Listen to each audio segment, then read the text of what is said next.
नमस्कार मित्रों, बोधशाला के न्यूज हेडलाइन वीकली में आपका स्वागत है।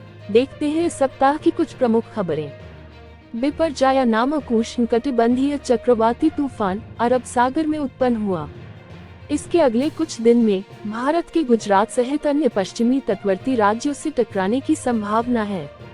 इसका नाम बिपरजॉय बांग्लादेश द्वारा दिया गया है। फिलीपींस के माउंट मेयोन नामक ज्वालामुखी के फटने के बाद वहां से जहरीला धुआं निकल रहा है।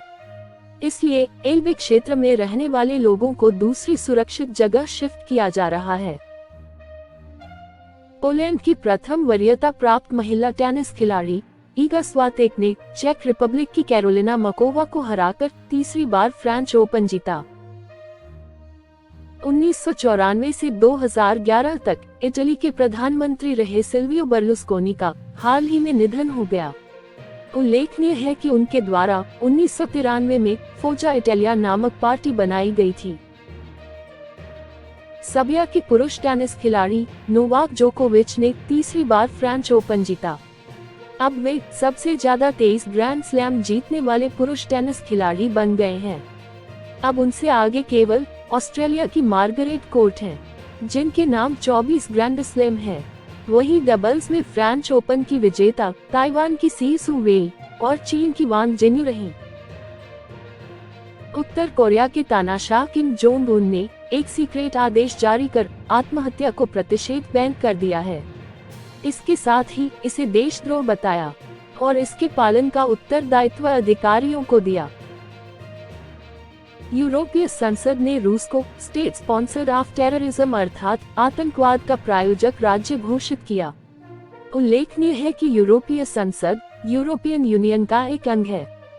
यह यूरोपीय यूनियन की विधायिका का निम्न सदन है, जबकि उच्च सदन यूरोपीय यूनियन परिषद है। इसकी प्रधान पीठ फ्रांस के स्ट्रासबर्ग में, जबकि द्वितीय पीठ बेल्जियम के ब्रसल्स में स्थित है। इंडिगो के सीईओ पीटर एल्बर्स को international air transport association (ITA) के बोर्ड ऑफ गवर्नर का अध्यक्ष चुना गया। इन्होंने यवोन मंजी मकोलो का स्थान लिया। उल्लेखनीय है कि ITA का गठन 19 अप्रैल 1945 को क्यूबा के हवाना में हुआ। इसका मुख्यालय कनाडा के मॉन्ट्रियल में स्थित है। वर्तमान में इसके 123 देशों के 303 एयरलाइंस सदस्य हैं। संयुक्त राज्य अमेरिका ने चीन से विकासशील देश डेवलपिंग कंट्री का स्टेटस वापस लिया। इसे अमेरिकी कांग्रेस के दोनों सदनों से सर्वसम्मति से पारित किया गया। स्पेशल ओलंपिक वर्ल्ड गेम्स का आयोजन 17 जून से 25 जून 2023 तक जर्मनी की राजधानी बर्लिन में होगा। इसमें 190 देशों के 7000 से अधिक एथलीट भाग लेंगे। भारत से इसमें 198 एथलीट भाग लेंगे। 31 अगस्त से 17 सितंबर 2023 तक एशिया कप क्रिकेट का आयोजन पाकिस्तान और श्रीलंका में हाइब्रिड मॉडल पर होगा। पाकिस्तान में इसके 4 मैच जबकि 9 मैच श्रीलंका में खेले जाएंगे। भारत के सभी मैच और फाइनल मैच श्रीलंका में खेले जाएंगे। अमेरिकी संसद कैपिटल हिल में पहला हिंदू अमेरिकन सम्मेलन हुआ। इसे अमेरिकन्स फॉर हिंदूज नाम दिया गया है। इसका उद्देश्य अमेरिका में रहने वाले हिंदू समुदाय के लोगों की समस्याओं की ओर अमेरिकी कानून निर्माताओं का ध्यान आकर्षित करना है। 17 जून को प्रतिवर्ष संयुक्त राष्ट्र द्वारा World Day to Combat Desertification and Drought मनाया जाता है। इसे संयुक्त राष्ट्र आम सभा द्वारा 30 जनवरी 1995 द्वारा एक संकल्प पारित कर मनाना शुरू किया गया। इसका उद्देश्य मरुस्थलीकरण और सूखे की उपस्थिति के बारे में जागरूकता बढ़ाना, मरुस्थलीकरण को रोकना और सूखे से उबरने के तरीकों पर प्रकाश डालना है। इसकी वर्ष 2023 की थीम उसकी भूमि उसके अधिकार है। उल्लेखनीय है कि मरुस्थलीकरण और चुनौतियों के समाधान हेतु UNCCD संयुक्त राष्ट्र कन्वेंशन कॉम्बैट टू डेजर्टिफिकेशन की स्थापना 1994 में की गई। G20 के आर्थिक एवं सामाजिक विकास मंत्रियों की बैठक 11 जून से 13 जून 2023 तक उत्तर प्रदेश के वाराणसी में हो रही है। इसकी अध्यक्षता भारतीय विदेश मंत्री एस जयशंकर कर रहे हैं। उल्लेखनीय है कि G20 की वर्ष 2030 की अध्यक्षता भारत का रहा है। 7 जून से 11 जून 2023 तक लंदन के ओवल में खेले गए वर्ल्ड टेस्ट चैंपियनशिप WTC के फाइनल में ऑस्ट्रेलिया ने भारत को 209 रन से हराया। भारत वर्ल्ड टेस्ट चैंपियनशिप के फाइनल में लगातार दूसरी बार हारा। पहले 2022 में वह न्यूजीलैंड से हारा। हालांकि भारत दोनों बार वर्ल्ड टेस्ट चैंपियनशिप के फाइनल में पहुंचा। ऑस्ट्रेलिया अब ICC की सभी ट्रॉफी जीतने वाली विश्व की पहली टीम बन गई है। भरतनाट्यम के विख्यात गुरु मलेशिया नागरिक श्री गणेशन की भुवनेश्वर में एक कार्यक्रम के दौरान स्टेज पर गिरने से मृत्यु हो गई। उल्लेखनीय है कि भरतनाट्यम भारत के तमिलनाडु का शास्त्रीय नृत्य है। हाल ही में जारी वैश्विक डिजिटल भुगतान रैंकिंग में रियल टाइम भुगतान पर भारत प्रथम स्थान पर रहा। इसके बाद क्रमशः ब्राजील, चीन और दक्षिण कोरिया रहे। जापान में आयोजित महिला हॉकी जूनियर एशिया कप पहली बार भारत ने दक्षिण कोरिया को हराकर जीता। इससे अब उसने चिली में आयोजित होने वाले महिला जूनियर विश्व कप 2023 में भी अपनी जगह पक्की की। प्रधानमंत्री नरेंद्र मोदी जी द्वारा नई दिल्ली के प्रगति मैदान में आयोजित कार्यक्रम में देश के पहले नेशनल ट्रेनिंग कॉन्क्लेव का उद्घाटन किया गया। इसका उद्देश्य सिविल सर्विस ट्रेनिंग इंस्टीट्यूट के बीच कोलैबोरेशन को बेहतर करना है। 71वीं मिस वर्ल्ड प्रतियोगिता 2023 में भारत होस्ट करेगा। ज्ञातव्य है कि इससे पूर्व भारत में यह प्रतियोगिता 1996 में हुई थी। इस प्रतियोगिता की शुरुआत 1951 में ब्रिटेन की मेजबानी में हुई। तब इसे किकी हक्सन ने जीता। प्रथम भारतीय मिस वर्ल्ड 1966 में रीता फाडिया बनी, जबकि 1994 में 2 भारतीय ऐश्वर्या राय द्वितीय भारतीय मिस वर्ल्ड बनी, जबकि सुष्मिता सेन प्रथम भारतीय मिस यूनिवर्स बनी थी। हाल ही में केंद्रीय परिवार कल्याण मंत्रालय द्वारा जारी रिपोर्ट के अनुसार देश में 2036 तक बुजुर्ग आबादी 14.9% हो जाएगी, जो कि वर्तमान में 10.5% है। इसमें सबसे अधिक बुजुर्ग आबादी क्रमशः केरल 22.8%, तमिलनाडु एवं हिमाचल प्रदेश में होगी, जबकि सबसे कम बुजुर्ग आबादी बिहार 11%, उत्तर प्रदेश एवं झारखंड में होगी। हाल ही में नितिन अग्रवाल को बॉर्डर सिक्योरिटी फोर्स BSF का नया महानिदेशक बनाया गया। उल्लेखनीय है कि BSF की स्थापना 1 दिसंबर 1965 में हुई। इसका मुख्यालय नई दिल्ली में स्थित है।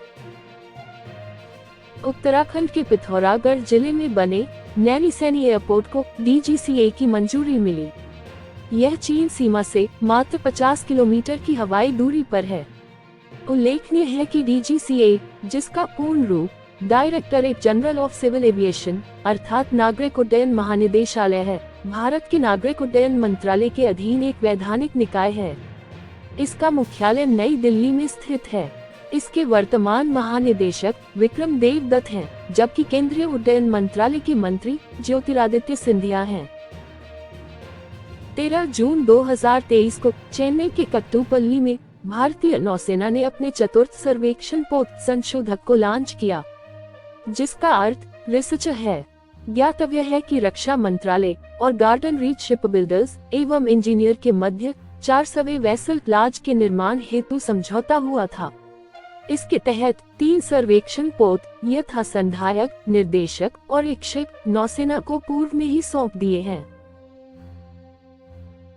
हाल ही में 22वें विधि आयोग ने समान नागरिक संहिता UCC पर आम राय मांगी। समान नागरिक संहिता का उल्लेख भारतीय संविधान के अनुच्छेद 44 में नीति निर्देशक तत्वों के अंतर्गत है। ज्ञातव्य है कि भारत के पहले विधि आयोग का गठन 1833 चार्टर एक्ट के तहत 1834 में लॉर्ड मैकॉले की अध्यक्षता में किया गया। यह एक सलाहकारी निकाय है जो कि कानून और न्याय मंत्रालय के अंतर्गत कार्य करता है। स्वतंत्र भारत के पहले विधि आयोग का गठन 1955 में MC सीतलवाड़ की अध्यक्षता में किया गया, जबकि वर्तमान 22वें विधि आयोग के अध्यक्ष ऋतुराज अवस्थी हैं। हाल ही में 13 से 15 जून 2023 तक मोरक्को के मराकेश में आयोजित 3 दिवसीय इंटरफेथ डायलॉग पर संसदीय सम्मेलन हमारे सामान्य भविष्य के लिए मिलकर काम करना में भारत का प्रतिनिधित्व सांसद घनश्याम तिवारी ने किया। इसका आयोजन अंतर संसदीय संघ IPU और मोरक्को संसद द्वारा किया गया। उल्लेखनीय है कि IPU, जिसका पूर्ण रूप इंटर पार्लियामेंट्री यूनियन है, की स्थापना 1889 में हुई। इसका वर्तमान मुख्यालय जिनेवा, स्विट्जरलैंड में स्थित है। इसके वर्तमान अध्यक्ष डुआर्टे पचेको हैं। इसमें 179 देशों की राष्ट्रीय संसद के सदस्य हैं। भारत और मालदीव के मध्य आयोजित संयुक्त सैन्य अभ्यास एक्सेक्वेरिन के 12वें संस्करण का आयोजन 11 से 24 जून 2023 तक उत्तराखंड के चौबटिया में किया जा रहा है। राजस्थान ललित कला अकादमी की ओर से 12 जून से 3 दिवसीय राज्य स्तरीय आर्ट कैंप का आयोजन किया जाएगा। उल्लेखनीय है कि इस अकादमी की स्थापना 1957 में हुई। इसका मुख्यालय जयपुर में है। इसके वर्तमान अध्यक्ष लक्ष्मण व्यास हैं। नागौर में जन्मे कर्नल बिशन सिंह, जिन्हें नाथुला टाइगर के नाम से जाना जाता था, का हाल ही में निधन हो गया। ज्ञातव्य है कि उन्होंने 1967 में भारत चीन युद्ध में नाथुला सैन्य टुकड़ी की कमान संभाली थी। इनके जीवन पर पलटन नामक फिल्म बनाई गई। इन्होंने ट्रांसेंडिंग सोरो एंड सफरिंग तथा mindfulness of divine insight Modi पुस्तक की रचना की। जय मीनेश आदिवासी विश्वविद्यालय की पहली प्रबंधन बोर्ड की मीटिंग हाल ही में हुई। उल्लेखनीय है कि निजी क्षेत्र में यह देश की पहली यूनिवर्सिटी है। कोटा स्थित यूनिवर्सिटी का उद्घाटन नवंबर 2022 में मुख्यमंत्री अशोक गहलोत जी ने किया। संयुक्त राष्ट्र जनसंख्या कोष इंडिया UNFPA और राजस्थान पुलिस अकादमी RPA के मध्य हुए समझौते MOU के तहत RPA में जेंडर यूनिट की स्थापना की गई। इसका उद्देश्य महिलाओं और लड़कियों को सुरक्षित वातावरण प्रदान करना है। उल्लेखनीय है कि वर्तमान DGP उमेश मिश्रा, जबकि DGP ट्रेनिंग जंगा श्रीनिवास हैं। प्रदेश में मुख्यमंत्री अशोक गहलोत ने वीर शिरोमणि महाराणा प्रताप बोर्ड बनाने की मंजूरी दी। इसमें एक अध्यक्ष, एक उपाध्यक्ष एवं 7 अन्य सदस्य होंगे। इसके साथ ही यह बोर्ड महाराणा प्रताप के नाम से राष्ट्रीय एवं अंतर्राष्ट्रीय स्तर पर अवार्ड भी देगा। कोटपुतली में राजस्थान मेगा ट्रेड फेयर का शुभारंभ क्षेत्रीय विधायक, उच्च शिक्षा व गृह राज्य मंत्री राजेंद्र सिंह यादव द्वारा किया गया। केंद्रीय परिवार कल्याण मंत्रालय की रिपोर्ट के अनुसार राजस्थान में 2036 तक बुजुर्ग आबादी 12.7% होगी, जो कि वर्तमान में 8.5% है। राजस्थान के सभी टाइगर रिजर्व में 1 जुलाई से प्रत्येक बुधवार को पर्यटन गतिविधियां बंद रहेगी, अर्थात उन्हें वीक में एक दिन आराम दिया जाएगा। ज्ञातव्य है कि राज्य में वर्तमान में 4 टाइगर रिजर्व हैं, जो कि क्रमशः Ranthambore tiger reserve, Sawai Madhopur, Sariska tiger reserve, Alwar, Mukundra tiger reserve, Kota एवं रामगढ़ विषधारी टाइगर रिजर्व, बूंदी है। हाल ही में मुख्यमंत्री अशोक गहलोत जी द्वारा लोक कला विकास बोर्ड बनाने की मंजूरी दी गई। इसमें एक अध्यक्ष, एक उपाध्यक्ष एवं 7 गैर सरकारी सदस्य होंगे। इसका उद्देश्य प्रदेश में लोक कला का विकास और कलाकारों को आर्थिक मदद देना होगा। मुख्यमंत्री अशोक गहलोत द्वारा मुख्यमंत्री चिरंजीवी श्रमिक संबल योजना 2023 को मंजूरी दी गई। इसके लाभार्थी प्रदेश में पंजीकृत श्रमिक, स्ट्रीट वेंडर या उनके परिवार के सदस्य हैं, जिनकी आयु 25 से 60 वर्ष हो। इसमें लाभ के रूप में अस्पताल में भर्ती होने पर 200 रुपए प्रतिदिन, जो कि अधिकतम 7 दिन तक हो सकते हैं, देय होंगे। राज्य सरकार ने साहित्यकारों को प्रोत्साहन देने हेतु 4 साहित्यकारों को 11-11 लाख के राजस्थान साहित्य प्रोत्साहन पुरस्कारों की घोषणा की। जो कि निम्नलिखित श्रेणियों में दिए जाएंगे। प्रथम, पद्य श्रेणी में कन्हैयालाल सेठिया साहित्य पुरस्कार। द्वितीय, लोक साहित्य या कला श्रेणी में कोमल कोठारी लोक साहित्य पुरस्कार। तृतीय, भाषा या अनुसंधान श्रेणी में डॉक्टर सीताराम लालस भाषा एवं अनुसंधान पुरस्कार। एवं चतुर्थ, गद्य श्रेणी में विजयदान देथा साहित्य पुरस्कार दिया जाएगा। 16 से 18 जून 2023 तक जयपुर स्थित एग्जीबिशन एवं कन्वेंशन सेंटर JECC में राजस्थान किसान महोत्सव का आयोजन किया जा रहा है। इसका उद्घाटन मुख्यमंत्री अशोक गहलोत जी द्वारा किया गया। इसका उद्देश्य कृषि क्षेत्र की नवीनतम विधाओं, नवाचारों और जन कल्याणकारी योजनाओं से किसानों को अवगत कराना एवं उन्हें जागरूक करना है। 15 जून को मनाए गए वैश्विक पवन दिवस के अवसर पर दिल्ली में आयोजित समारोह में केंद्रीय नवीन एवं नवीकरणीय ऊर्जा मंत्रालय द्वारा राजस्थान को पवन ऊर्जा के क्षेत्र में बेहतर कार्य करने के लिए प्रथम पुरस्कार दिया गया। ज्ञातव्य है कि 2022-23 में 867 मेगावाट क्षमता की नई पवन परियोजनाएं राज्य में स्थापित की गई, जो कि अन्य सभी राज्यों के सापेक्ष सर्वाधिक है। अब राज्य की पवन ऊर्जा की स्थापित क्षमता 4337 मेगावाट से बढ़कर 5204 मेगावाट हो गई है। हाल ही में प्रोफेसर दशोरा समिति एवं प्रोफेसर BM शर्मा समिति चर्चा में रही। इनका संबंध जोधपुर स्थित जयनारायण व्यास विश्वविद्यालय में 2012-13 के शिक्षक भर्ती घोटाले से है।